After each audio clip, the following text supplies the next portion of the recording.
नमस्कार शेतकरी बांधवांनो, अननोन फार्मर 1969 ह्या यूट्यूब चॅनलवर तुमचे पुन्हा एकदा सहर्ष स्वागत। मित्रांनो, आपण जो सोयाबीन तूरचा प्लॉट पेरलेला होता त्याच्या आपण सगळ्या इस्तंभूत माहिती तुम्हाला व्हिडिओच्या माध्यमातून चॅनलवरती टाकलेला आहे।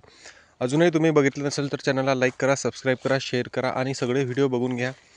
मित्रांनो, तुम्ही बघू शकता आपण हा जो आपला 3.5 एकराचा सोयाबीन तूर प्लॉट आहे याच्यामध्ये आलेलो आहोत।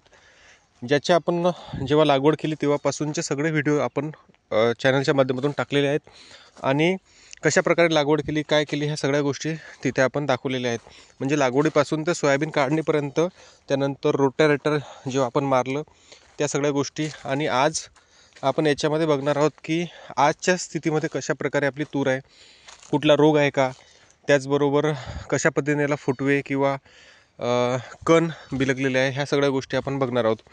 मित्रांनो, शॉर्टकटमध्ये याच्यात तुम्हाला पुन्हा एकदा माहिती देतो। ह्याची जी लागवड आहे ही 12 जूनची लागवड आहे। तुम्ही बघू शकता की ड्रिपच्या माध्यमातून लागवड केलेली आहे।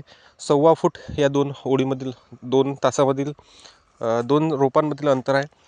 आणि लागवड कशी आहे, आता इकडे तुम्हाला 3-3 दाणे दिसतात आहे, कारण इथं जेव्हा बियाणं निघलं नसेल तेव्हा नंतर त्याच्यात लावलेलं असेल, परंतु आपली जी लागवड आहे 2-2 दाणे आहे।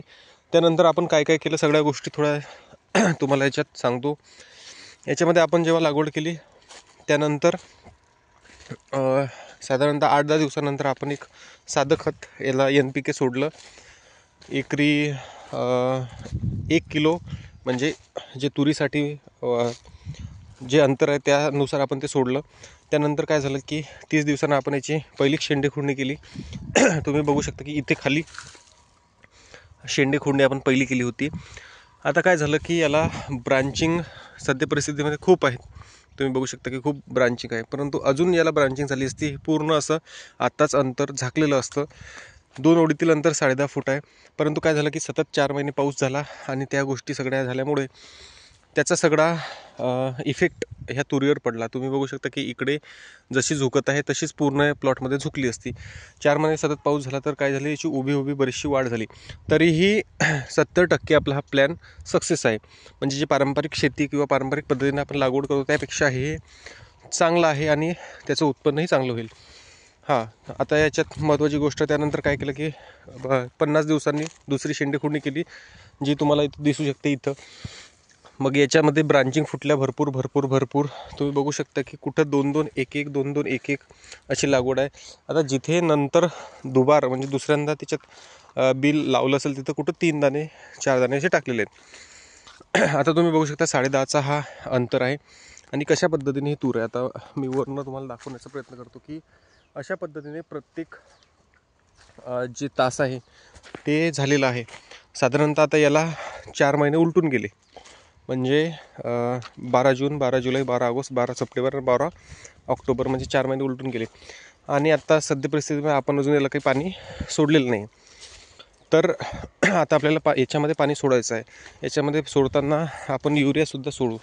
आता ह्या एकंदरीत आपण त्याची पार्श्वभूमी बघितली, कशा पद्धतीने आपण लागवड केलेली आहे, कसं एकंदरीत त्याची मेहनत घेतलेली आहे। त्याच्यानंतर याच्यावरती फवारण्या आपण केलेल्या नाही, जे सोयाबीन घेतलं होतं तेव्हा सोयाबीनमध्येच त्याच्या फवारण्या झालेल्या आहे। आता आपल्याला याच्यात पहिली फवारणी घ्यायची आहे आणि कण लागलेला आहे। तुम्ही बघू शकता की इथं बघा, हे कण लागलेलं आहे। फुलावस्था अजून साधारणतः 8-10 दिवस याच्यामध्ये घेईल किंवा 15 दिवस घेईल।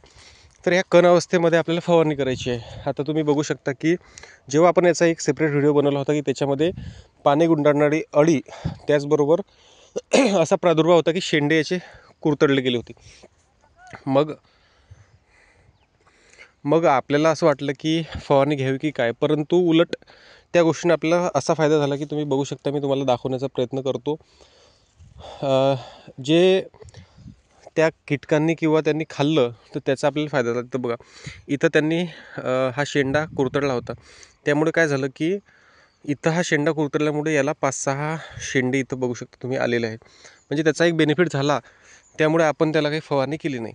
आता आपण याच्यानंतर 3च फवारण्या घेणार आहेत। पहिली फवारणीमध्ये आपण प्रोफेक्स सुपर आणि त्याच्यामध्ये जर दुसरं कुठला घटक घेतला जो की ब्रांचिंगसाठी तो घेणार आहोत, बाकी कुठला घेणार नाही. आणि त्याच्यानंतर एक 15 दिवसांनी जी फुलावस्था आहे त्याच्यामध्ये आणि शेंगावस्था 3च फवारण्या घ्यायच्या आहे. आपल्याला जास्तीत जास्त खर्च कसा कमी करता येईल, कसा टाळता येईल, ह्या सगळ्या गोष्टी याच्यामध्ये करायच्या आहे आणि एकंदरीत जास्त उत्पन्न घेण्याचा आपल्याला प्रयत्न करायचा आहे.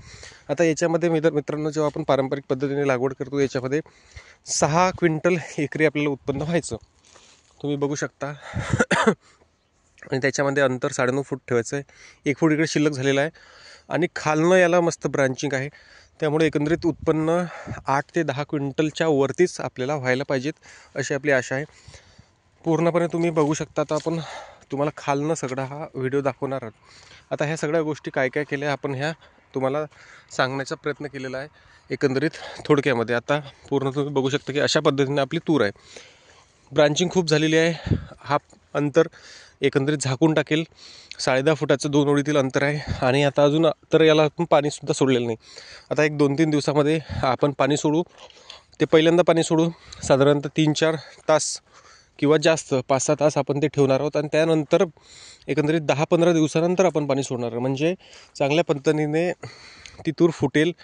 आणि त्याच्यामध्ये सोडताना आपल्याला युरिया खत सोडायचं आहे. तुम्ही बघू शकता की कशा पद्धतीने आहे. तुम्ही बी कमेंट करा की कशा पद्धतीने तूर आहे. त्याचबरोबर तुम्ही कशी लागवड करता, काय करता, ह्या सगळ्या गोष्टी तुम्ही बी कमेंटच्या माध्यमातून सांगायच्या आहे, जेणेकरून आम्हाला त्याचा फायदा होईल आणि एकंदरीत इतर शेतकऱ्यांनासुद्धा फायदा होईल की कशा पद्धतीने पारंपरिक शेती सोडून आपण चांगल्या पद्धतीने अशी शेती केली तर उत्पन्नात एकंदरीत वाढ होईल.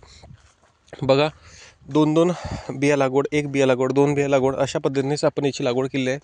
याच्यामध्ये एकंदरीत बियाणं खूप सारं वाचलं आपल्याला. ह्या 3.5 एकराच्या प्लॉटमध्ये 3.5 किलोसुद्धा बियाणं लागलेलं नाही आहे. बियाणं वापरताना आपण चारू हे बियाणं वापरलेलं आहे. ते सरस यासाठी आहे की मार्केटमध्ये एकंदरीत त्याला इतर वाणाच्या तुलनेत भाव चांगला असतो आणि एकदम लालसर त्याचा दाणा आहे. ह्या सगळ्या गोष्टीमुळे आपल्याला बियाणं आपण तेच वापरलेलं आहे. आता एकंदरीत दुसऱ्या गोष्टी की अजून इथून पुढे आपल्याला काय काय करायचं आहे. आता पहिली आपण फवारणी घेणार आहोत, त्याचबरोबर पाणी याला सोडणार आहोत आणि त्यानंतर एकंदरीत ज्या पुढच्या गोष्टी आहेत त्या आपण व्हिडिओच्या माध्यमातून तुम्हाला सांगणारच आहोत. त्यामुळे पुन्हा एकदा तुम्हाला जर व्हिडिओ आवडला तर लाईक करा, सबस्क्राईब करा, शेअर करा, कमेंट करा. कशा पद्धतीने ही लागवड आहे तीसुद्धा सांगा. तुम्ही कशा पद्धतीने लागवड करता, एकंदरीत तुम्हाला उत्पन्न कसं होते, काय होते, ह्या सगळ्या गोष्टी तुम्ही कमेंटच्या माध्यमातून सांगा.